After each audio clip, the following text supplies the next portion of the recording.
the S.O.A.P.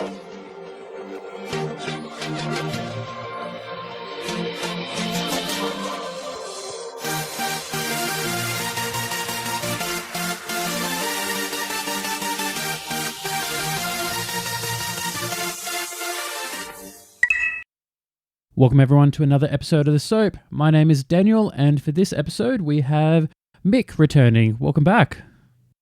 Thank you. Glad to be back. Now, for this episode, we are going to be talking about the Sniper Elite series. Mick has been playing a fair bit of it. It was good to get him back into a bit of gaming and things like that. And he's going to talk to us about the series, more importantly, Sniper Elite 4, the latest of the Sniper Elite ones. And he's also going to talk a little bit about the books and comics I believe you've read, Mick. I have, yes. Yes, I've read both books and part of the comics. So tell us a little bit about Sniper Elite. Maybe just give us an idea of what the overall series is. Well, Sniper Elite obviously is about a sniper, and you're in World War II in various locations such as Italy, Russia, and Germany. And the idea is that you're basically trying to win the war as best as you can, just sort of almost by yourself, but also in a supporting role. Now, we talked about the fact that there's 4 games for the Sniper Elite series, and there's a couple of spin-off ones we might even touch on later. The overall series, is it the same guy that you're playing? Is it different snipers throughout World War II? How does that work? So the entire time you're playing as somebody known as Carl Fairburn. He was born in America but raised in Germany as a child, and at some point he was shipped back to America with his father. And then when the war began, he was sent back over there because of his knowledge of German streets and things, his geographical knowledge of everything German.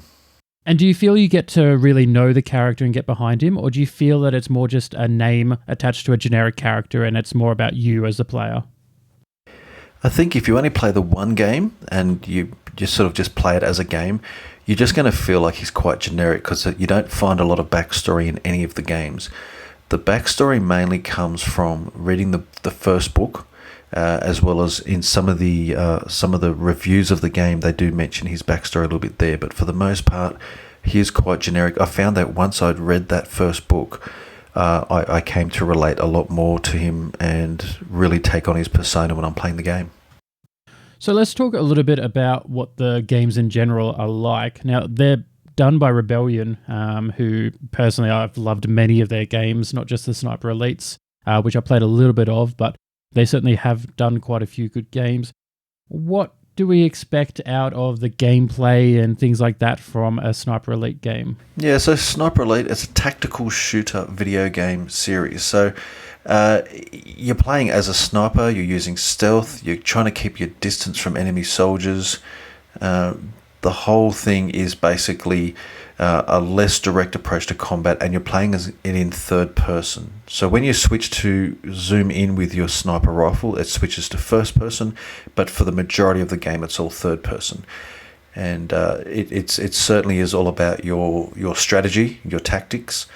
And you start the game with a Springfield, which is one of the main sniper rifles that the Americans used in World War II. And as the game goes on, once you receive a certain amount of ranking up, where you get promoted to different levels of Master Sergeant, Master Chief and things like that, you will end up with a Lee Enfield, and then you can go further from there. And can you get other guns, like the enemies? Do they have unique things that you pick up, or...? Yeah, so the game is very historically accurate. You will find that most of the other snipers and other enemy soldiers are all carrying very accurate rifles and weapons from Germany in that time, including, I believe it's the Kars 96, which is spelt with a K, and that is the main German sniper rifle of choice. And anytime you kill one of these enemies, you can, of course, take their weapon, just like in most of these games. You can walk over them and get their ammunition, and you can carry on for that. A lot of the rifle ammo is also compatible with your rifle, so you don't always need to change rifles. If you do happen to run short on Springfield ammunition, you can then change to another weapon. Okay, and with the tactic side of things, because obviously you're a sniper sitting back and shooting people, is it one of those games where essentially they've set up a scenario for you and you're meant to do it a certain way? or is there multiple ways that you can approach each encounter? Yeah, so every map is quite large. They've really expanded on this a lot from the Sniper Elite 2 game. In Sniper Elite 4, the maps are quite large. It's almost like an open world game, but just not quite as. So if you open up your map, on that map you'll see the different objectives that you have to reach, and you can choose your own way to go. You can choose the order in which you complete those objectives. You can always work to start with the small things and then work back and get the bigger ones.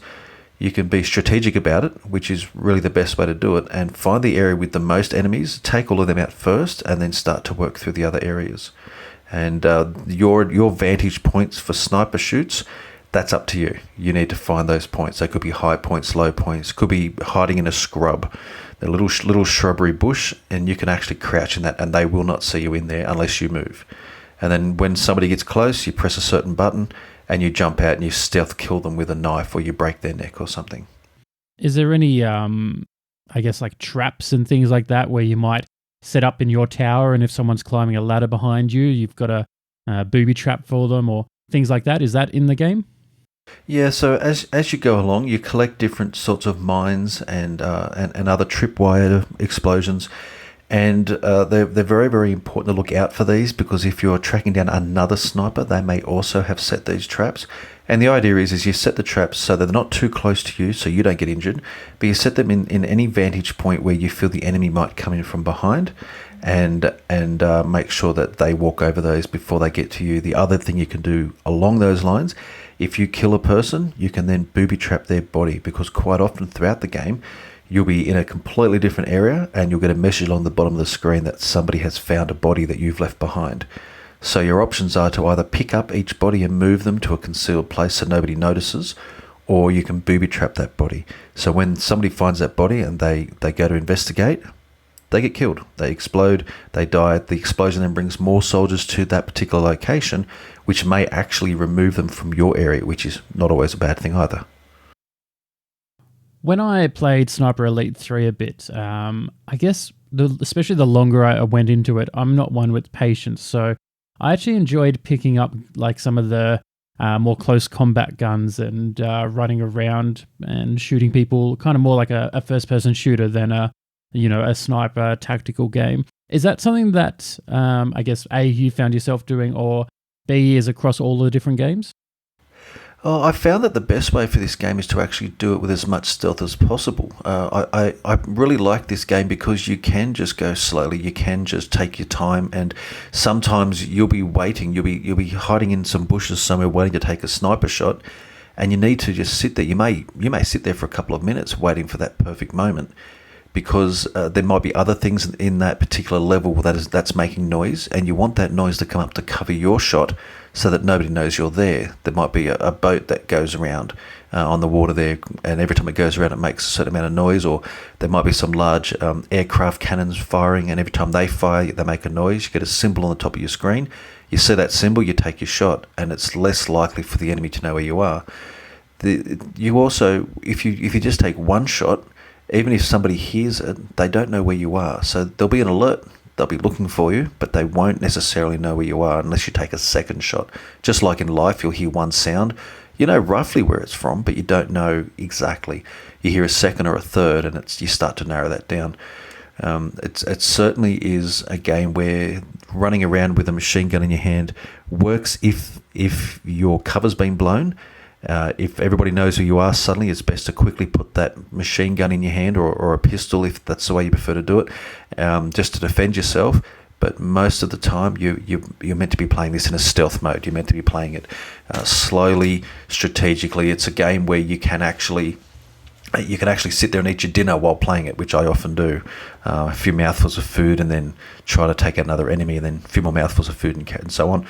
So it certainly isn't something where you'd want to be running around, because that's the best way to get yourself killed quickly. You do get the health meter, the usual health meter on the side there. However, it's not the health style where if you get shot a few times and then hide, your health fully refills. It is one where you will have to find health packs. I was going to ask you how immersed you get into the game, but then you mentioned eating dinner whilst playing it. Yes. Do you find it maybe when you're not eating dinner that you are quite into the zone, imagining that you are in this setting and, actually partaking as a sniper? Yeah, so sometimes I find that I'll be playing away for a bit, then I'll glance at the clock and I've noticed 2 hours have gone past and I didn't even notice them, and that's how immersed I get into it. So I really, really get pulled right into this world of Germans getting killed and being the lone rifleman, the lone gunman. You do really get immersed in this. It really sucks you right in, because whilst it's not huge on action, it does take you into a lot of suspense, because you're just never sure when someone's going to walk around the corner and sneak up on you. The missions themselves can take quite a while to complete. So if you do it the proper strategic way, you could find 2, 3, even 4 hours for a mission. Bearing in mind that mission will have 5, 6, or 7 objectives that you have to reach to complete the mission. So it's not just a screen roller or something like that. You are traversing this wide world in your own way that you want to do it on this map, and you're completing all these objectives before you finally get out of there, and that can take you several hours. Or if you want to grab that machine gun in your hand and just run through it, you might be able to do it a bit quicker if you don't get killed in the meantime. But you will definitely have greater success and less deaths if you take your time and adopt that sniper persona. If you do want to play it really fast, this might not be the game for you. You might be better off playing something like Doom or something. So what is it that sets Sniper Elite apart from other games? Because we talk about Call of Duty, Battlefield, and a million other games. All of them have snipers and the possibility of being a sniper. What is it that you would go to Sniper Elite for as a series, as opposed to these other games? I find that this game is pure sniper. It's not where you might have a machine gun or something, and then suddenly you're a sniper. You are just purely a sniper. And if you make a good shot, if it's a kill shot, you quite often find that you'll get a cutaway scene, which is a kill cam, but it's not just a standard pre-recorded one. It will actually follow your bullet's trajectory into that body, and it will show you all the damage that you do. And it'll actually show you an X-ray image of the body. You'll see the organs. It's possible to get a liver shot, kidney shot. You could even get a testicle shot, which is always a little bit painful to watch, but it's a lot of fun to do to somebody else, believe me. And this is something that was not quite in the first game. They did have a bullet cam, but it pretty much just followed that bullet through until it hit the body. They then, from the second game, which was called Sniper Elite V2, named after the V2 nuclear rocket that the Germans were working on at the time, it then introduced the actual proper X-ray kill cam, where as the bullet is just about to hit that body, that person's cartoon graphic face disappears and is replaced by their skull or their muscles around their face or their body or whatever, and you see the bullet rip through that body and actually destroy whatever organs it hits. It's a little bit graphic, but it certainly makes those shots worthwhile. You also get that from explosions. So if you rig an explosion or if you blow up a tank or something, you'll often see, if anybody's nearby, you'll often see their body disintegrating, but in X-ray view, where you can see their organs getting destroyed. It's quite bloodthirsty, but a lot of fun to watch. It's also possible to shoot a grenade that might be in somebody's belt. So if you can aim that up with your sniper rifle and you hit that grenade, you'll actually get a grenade kill, and you'll see their body disintegrate as well. But not completely disintegrate, but realistically disintegrate. Yeah, I've got to say, X-ray moves in games are probably one of the most brutal things that I've ever seen. I'm a big fan of the Mortal Kombat series, which was known for its, very gory fatalities and that. But once they added the X-ray moves into there, especially like if I invite friends around and show them the game, like you can just see it on their face and their body when they cringe, and they can really feel these X-ray moves actually happening. So I can only imagine with Sniper Elite, how effective that can be.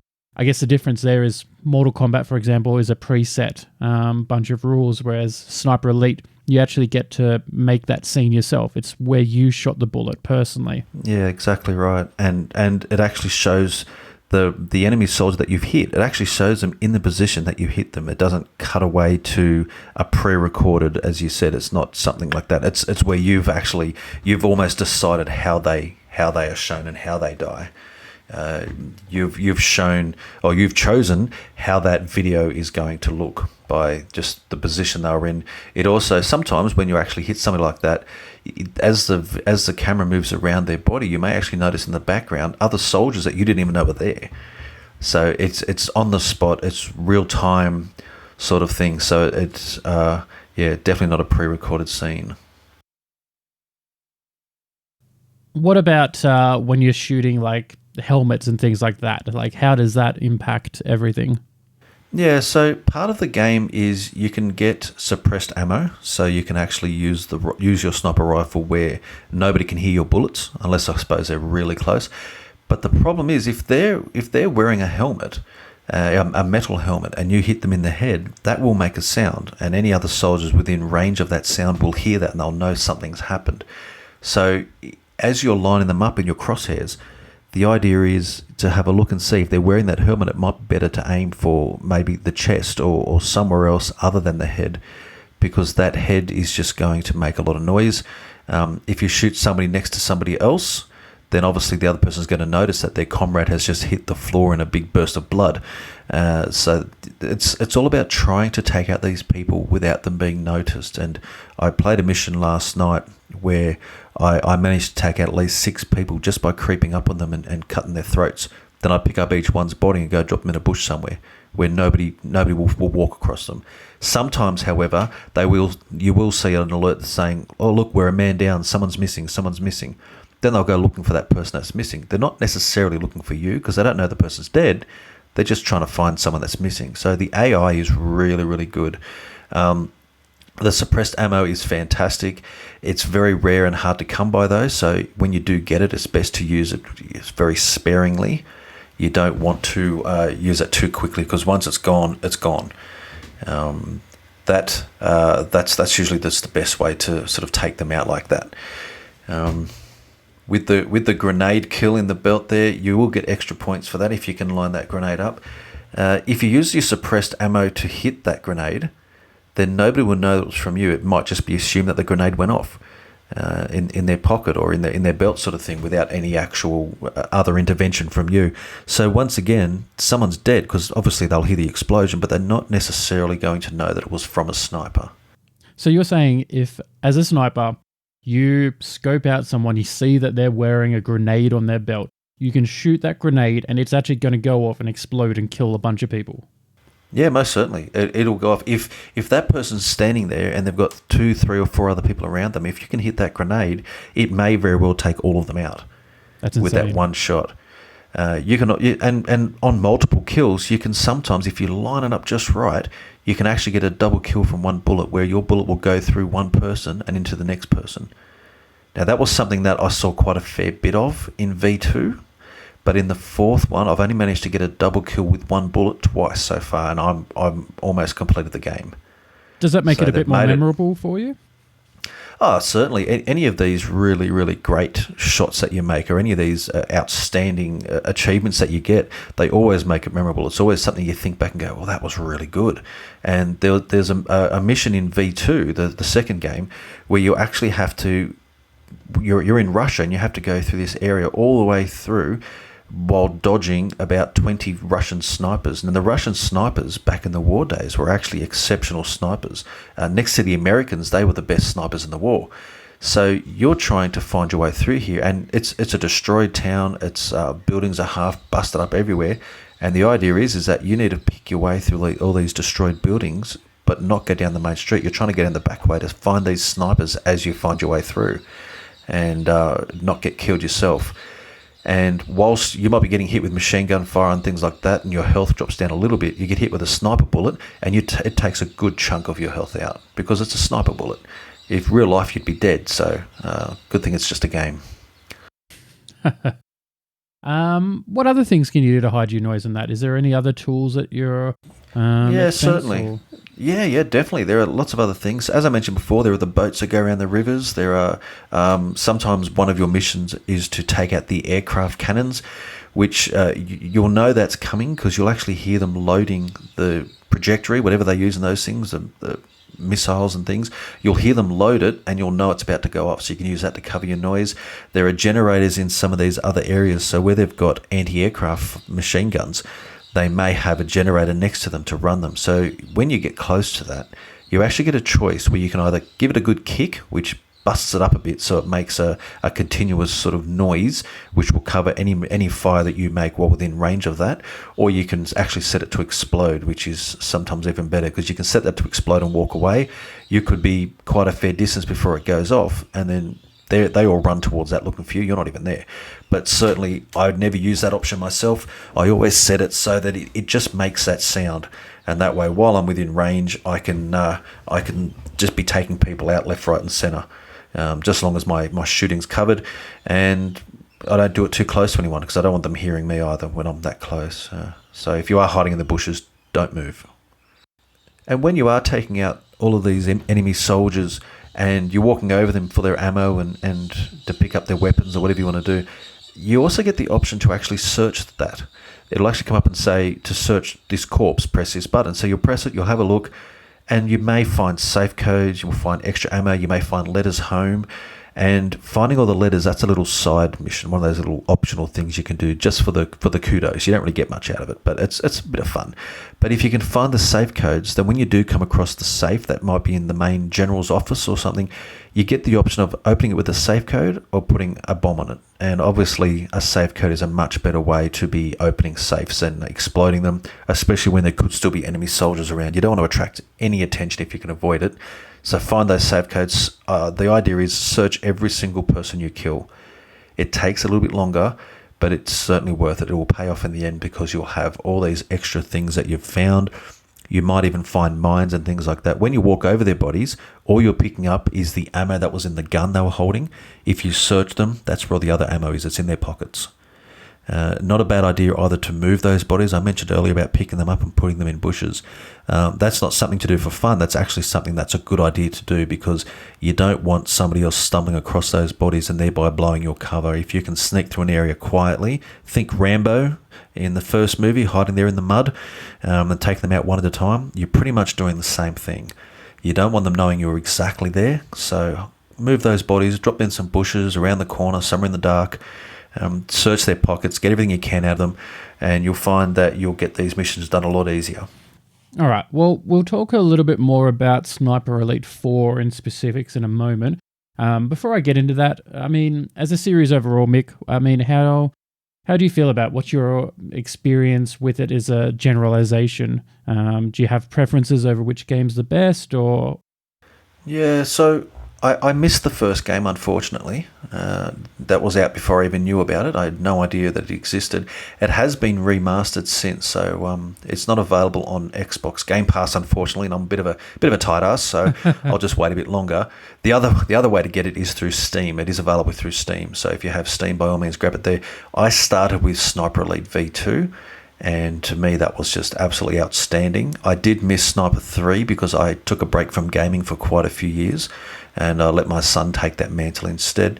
But I have got back into it with Sniper Elite 4, and I have to say it is definitely on my list for favourite games. The whole Sniper series, my favourite out of all other games. Sniper Elite 4, I suppose it might just be that it's still fresh in my mind, is my favourite.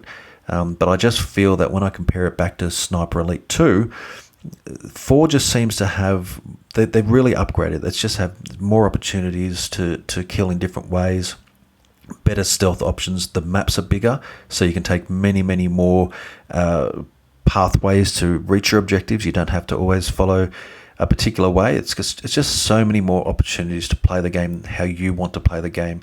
And having grown up in the era where games were side scrollers and everything was set mission, like the old Wonder Boy and things like that, I love the freedom that these games give me. Having these open worlds and open maps, the freedom to do this how you want to do it is absolutely amazing. And to the point where sometimes I might actually make my position known, my cover is blown and they're all after me and there's just too many for me to take on. So I can actually run back through my map where I've been and run around the other side and flank them from another angle and then just start picking them off again. So it's just number 4 to me is the one. It is the bomb, and no pun intended. It is just, it's certainly my favourite game. Yeah, I played a bit of Sniper Elite 3. I played it with a friend of mine. So I did it as a co-op experience. And I did try a little bit of the solo play. I'm less a patient person, so it's fun the first couple of times to plan everything out and get these kills and that. But then eventually I start to... It gets a bit boring. Yeah, I get to lose my Yeah. patience and I just need to like get into the action and things like that. So playing it as a co-op experience, I think, was a very different experience. But it was cool in the way that I could work with a friend to take these people down. It did speed up the gameplay a fair bit because you got two people taking out everyone. And that means that if two people are side by side, I don't have to worry about things like the helmet being shot or things like that. One person takes one person out, the other person takes the other one out. So that does, I guess, make it a bit easier for you in that kind of regard. I guess playing it as co-op as well, you could both be in different spots, and that just throws the enemy off completely because they're not expecting two snipers, they're expecting one. So when they hear the shots coming from one particular area, they're like, oh, he's over there. Then suddenly it's coming from another area. Oh, now he's over there. That could probably be quite handy. I've never ever played it as co-op. I've only ever played it as a single player. I know you can play it, the campaign co-op, you can play multiplayer in another mode, and I think they had zombie versions where you can also play with each other and take out all the zombies or something. I haven't played those though. Don't know much about them. The co-op side of it for Sniper Elite was good because you walk into a scenario and you have someone to talk it out. It's not just I guess I'll do this and wing it kind of thing. It's oh, if I do this, then you can do this. And then they'll be like, oh, I can see this other guy actually over here. And they can be marking people so that you couldn't see. So you're 100% right about being in two locations. And it's just kind of cool to talk it out and plan together. I find that was a really successful point of it. The zombie ones are a very different game. You're still a sniper and you're still shooting down, Nazi zombies or whatever. But the zombies are often a lot harder to kill. Headshots are obviously a lot better than a body shot on a zombie. It's also a bit more actiony because you will find hordes of zombies, which makes it a little bit harder as well. So I actually find the zombie games, a bit harder. I played one of the early ones for it. I think I have the trilogy pack on the PS4. So you're playing games that came out a lot earlier that have just been ported across. Kind of kills it a little bit in terms of the graphics aren't up to scratch or that, but they have now brought out the Zombie Army 4. I think Dead War, I think it's called. Is that right? Zombie Army 4 Dead War? I'm not too sure what the name was. I think Dead War. It sounds right to me. But, I guess it's for those people who, want to be a sniper but also really enjoy killing zombies. Like, they're mashing two very different genres together, which creates its own unique experience. Yeah, I think Call of Duty tried it as well, didn't they, at one point? I don't know if they still do that. Or Call of Duty or Medal of Honor, one of those games did, but I have not tried it on the sniper. And the Zombie Army 4 was also released on a platform called Stadia. I don't know what that is, but it's your standard Windows, PlayStation 4, Xbox One, and Stadia. So Stadia is the Google streaming service that they've got. Now, especially in Australia, these kind of services do struggle a little bit. But instead of actually, downloading a game or having a disc or things like that, you're essentially streaming the whole data, the entire time you're playing the game.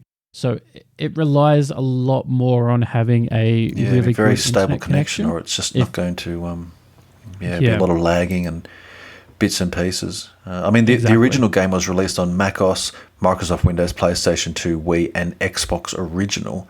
And there's a bit of a blast back for some of us, the old Xbox. And but as I said before, they have remastered it. But they only released a couple of them on the Wii. The first two games, I believe. And then after that, they haven't released them on the Wii since. They've switched across to the Switch.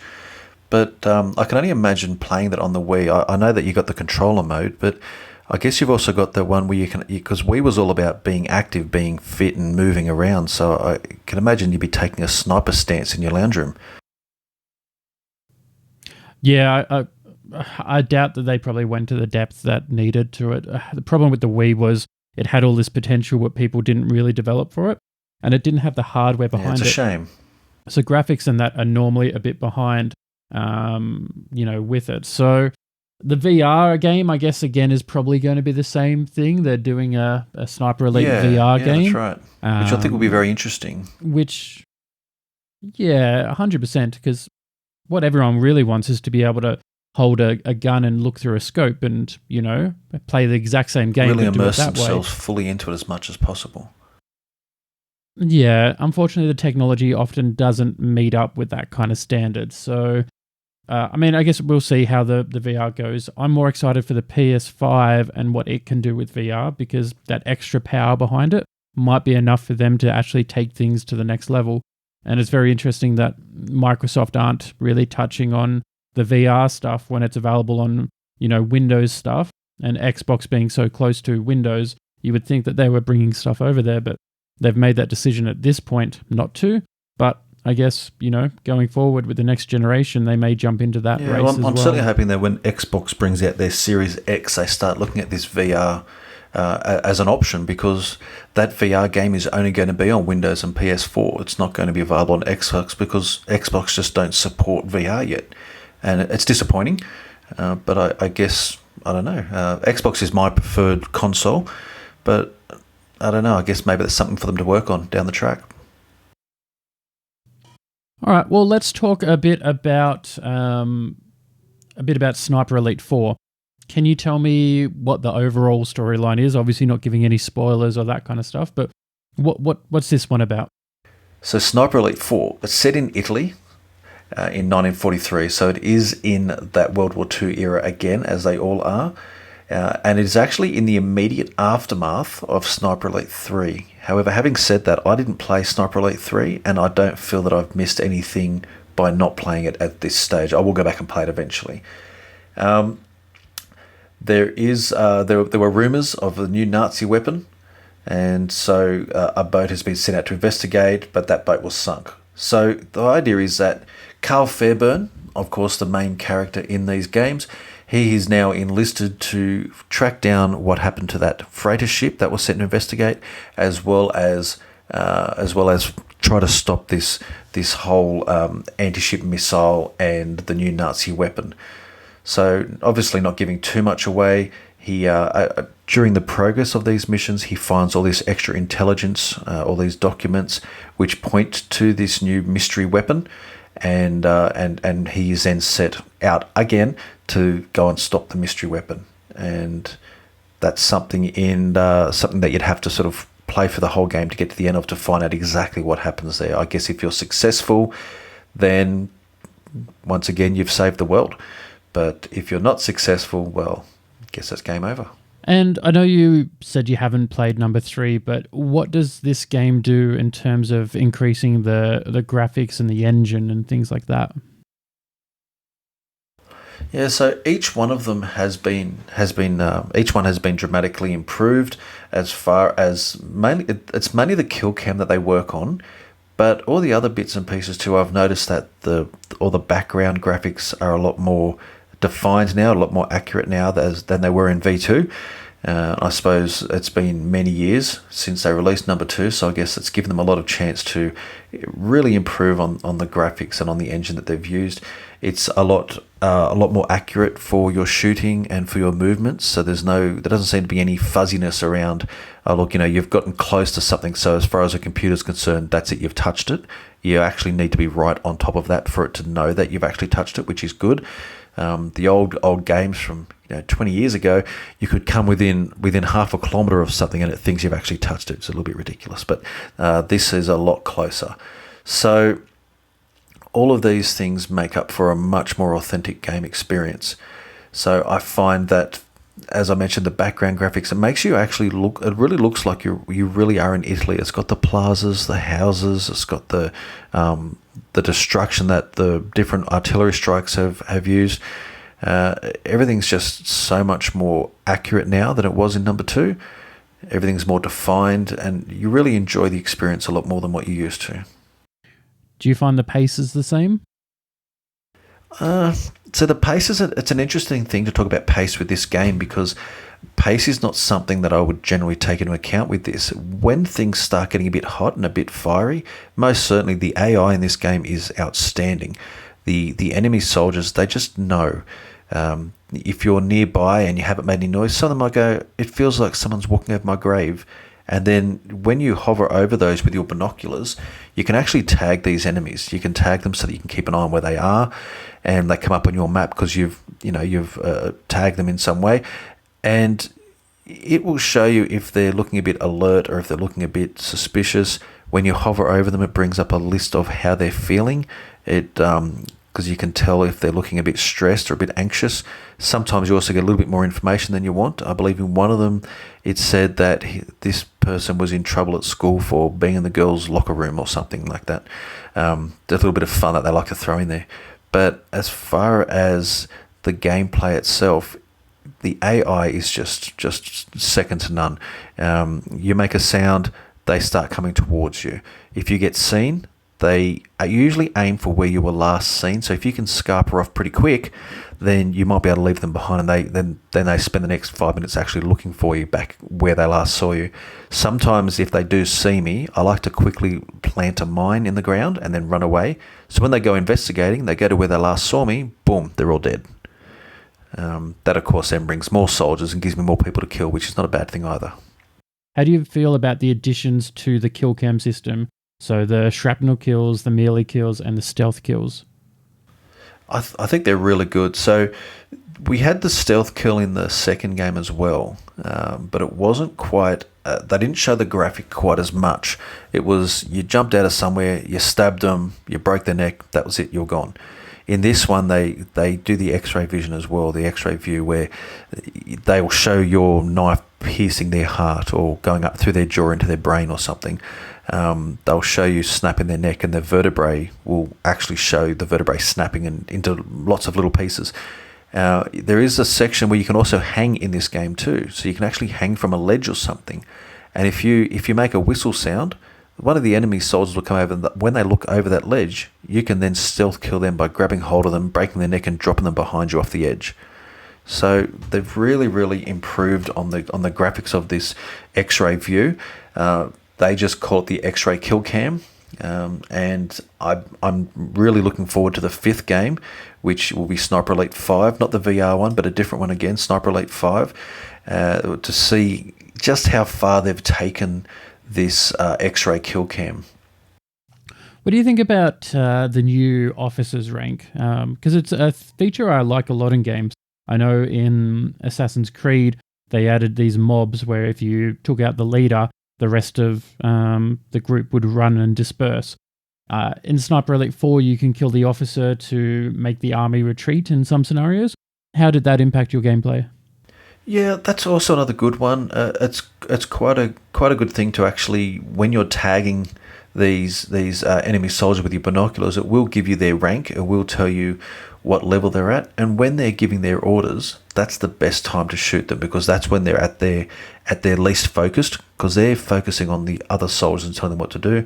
You shoot that person, you kill that person, and the rest of the soldiers are sort of just looking and going, okay, we don't know what to do, and they just start running towards the sound that you've made, which means you can then just start picking them off one at a time, as long as you're at reasonable distance away from them, of course. The officers' pockets, I mentioned before about searching the dead.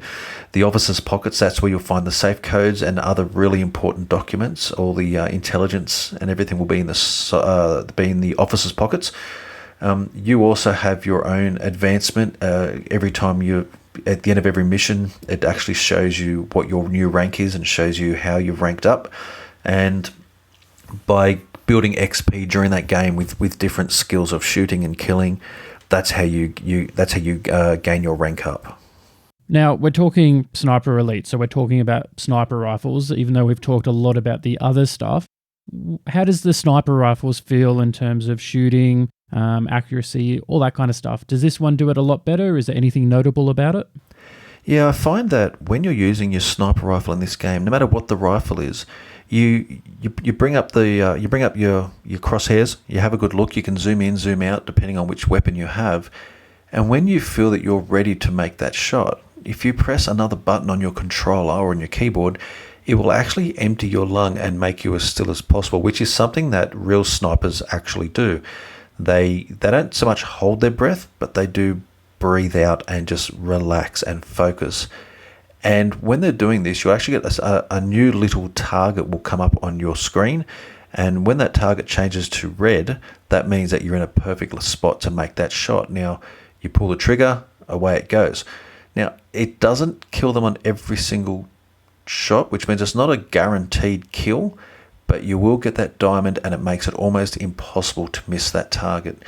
Now, as you proceed through the game, you can actually build up, and you can make your lung emptying a lot more efficient by gathering more XP, and so that when you do your shots, you can make it as good as possible. You can also just sniper them without doing that. You don't have to use the lung emptying. I find using lung emptying is fantastic for really, really, really long distance shots, or just when you first start playing to get you a better feel of the rifle, because when you take your shot, that bullet will take into account wind, distance, shooting from high, shooting from low, the curvature of the earth. It will take everything into account that a sniper has to take into. So if you're a long distance away, you may need to aim quite a fair bit above their head for that bullet to drop enough for them to hit them. Because as you know, gravity, the bullet will drop over time, so you need to make those allowances. While you're still starting the game, if you're a bit of a newbie, it is really important. Use that empty lung, use that button, and start to learn how far above targets and how far near targets you have to shoot, especially if there are strong winds. It'll take that into account, so you may find that over time you have to shoot a little bit above and a little bit slightly to the side for you to get that perfect shot. And it's when I actually snipe people without using that extra diamond, I get such a greater sense of achievement, because I've done that myself without using that extra little hack. I've been able to work that out, calculate it myself, and do that. And it really feels good to be able to make that shot without the extra help. Now, Sniper Elite 4, it received generally favorable reviews based on Metacritic, things like that. Most of the ratings are about an 8 out of 10 mark for it.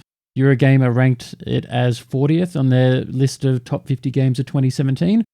Games Radar had it at 22nd on their list of the 25 best games of 2017. We've talked a lot about how we feel about Sniper Elite overall. How would you rate Sniper Elite 4 specifically? Well, out of a 5, or better still, out of a 10, I'd easily give it a 9.5 out of 10, quite easily. It's just an absolutely fantastic game. I really can't pick anything specifically wrong with this game. It just works. It's just really, really good. It's a lot of fun to play. It's a lot of fun to sit there and just take my time doing these things. I can just focus on the game. It's a really, really good escape from the rest of the world. I don't have to think about anything else in the meantime. I could just completely immerse myself in this game and just go for it. The very first original game actually received awards. So Sniper Elite, the first, actually received awards for its gameplay, for its storyline, for everything. It was basically an introduction to a new type of game. It was really, really good. Perfect. Well, one last thing I'd like to go back to is we talked a little bit about the fact that there are some books and comics associated with this series, which I always find is a great way for fans to get more out of the storyline. Video games will give you so much, but sometimes the additional books and materials can really expand that world for players. Now, we said there's 2 books, 1 comic, I think we said. Are they specifically based on the games? Like, is the first book the original game, or how does that work? Yeah, so the very first book, when it was released, it was inspired by the game. It was called Sniper Elite: The Spear of Destiny, written by Jasper Bark. You can get that on a lot of the usual sort of locations where you can get the e-version. You can also get the print version if you really want to. However, it's only printed in England and costs a little bit extra in the dollars. In that book, you get Carl Fairburn, and he's, as I've mentioned before, the main character, and his entire mission is to stop the Nazi SS General Helmstadt from selling a working atomic bomb to the Soviets. So you spend that entire book reading through it, it immerses you. It really, really backs up a lot of what the game does. And I find that the book also describes the kill shots almost like the kill cam does in the game. So when he's making a kill, I actually picture that as if I was playing the game. Very, very, very good book on that one. Then after that, a short story was written. Okay, it was another novel, just it was a slightly shorter, and it was called Sniper Elite V2 Target Hitler. Now, Sniper Elite V2 Target Hitler was also a DLC or an optional extra for the V2 game, and this book takes that into account. It's basically the story of that extra game, and it is very accurate. It is very based around the game itself as opposed to being inspired by it. And it is short, though. It is only about 7 or 8 chapters and does not take too long to read at all. And then finally in 2018, they released a comic book that was based on the series called Sniper Elite Resistance. It follows Carl Fairburn. He parachutes into France on a mission to destroy a secret weapon, but instead of a silent mission, he finds the local resistance compromised, and then he has to help the local resistance get done what they need to get done. The SS are waiting there to take them on, and the whole idea is that he has to help the resistance fight back and win. How did you find the different mediums? Did you find the comic book a lot easier to visualize what was going on, or did you actually find that the novels themselves created a better picture and a better storyline? Yeah, I actually preferred the novels, to be honest, because the comic was great, but it was just very, very straight out there. There was no mystery involved. There was no thinking involved. It was just right in front of you. With the novels, at least, you did have to think about it. It did inspire imagery in your mind. I found the 2 novels were written by different people, so they had very different styles of writing. The short story was written from a first-person point of view, whereas the original book was written from a third person. And there were just little differences, such as in the first book, one of the resistance offered Carl a cigarette, and he said, "No, I never smoke. It gives a sniper away to the enemy." In the second book, he's offered a cigarette, and of course, he takes it straight away. He's a smoker in the second one. So just these little differences that I found. My favourite out of the 3 productions or 3 publishings was the first book. I thoroughly enjoyed that to the point where I actually bought the e-version of it. And I've read that now, and I'll probably read it again. But certainly the first one does it for me.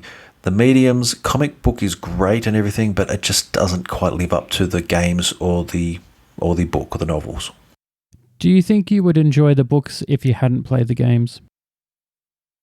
Yeah, that's a great question. I found that going into the novels, I did have a lot of thought of the game.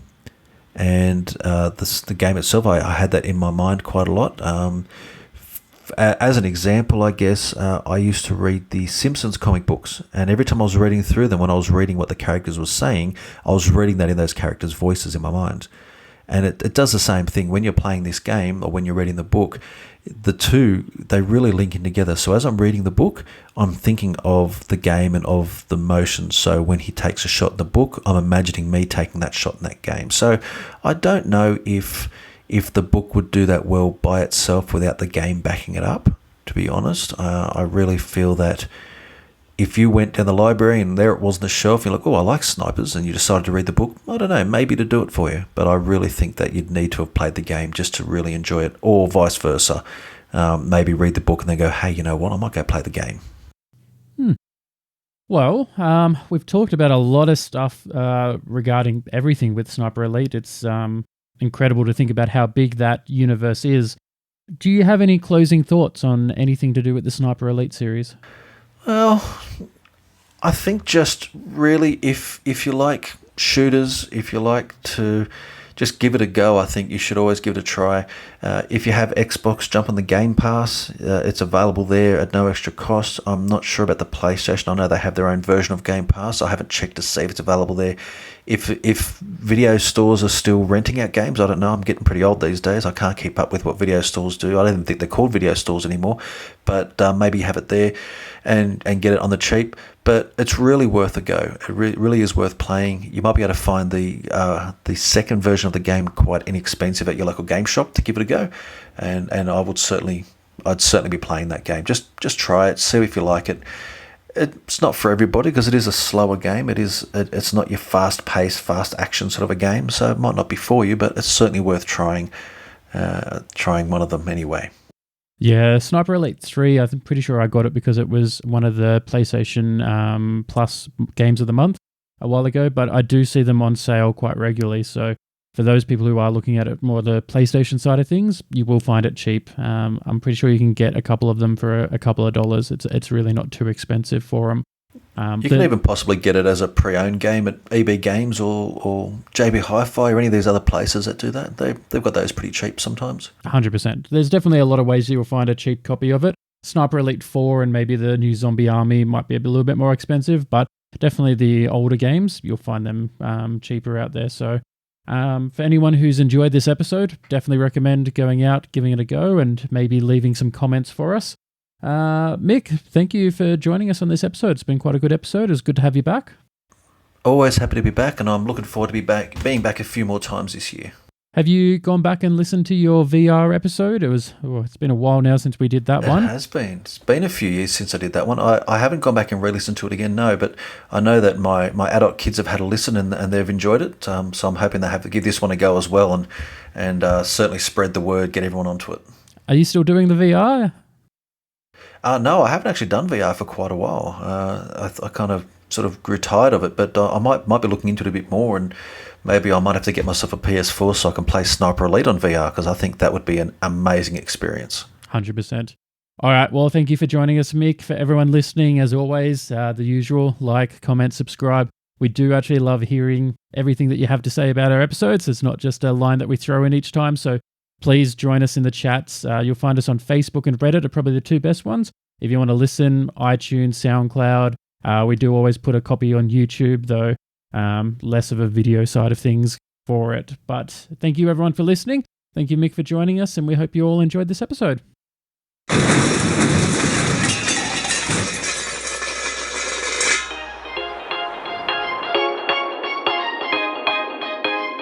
You have been listening to the S.O.A.P podcast. Join us again soon for another episode, and don't forget to hit us up on all the social media platforms because we love hearing from you. That's it, man. Game over, man. It's game over.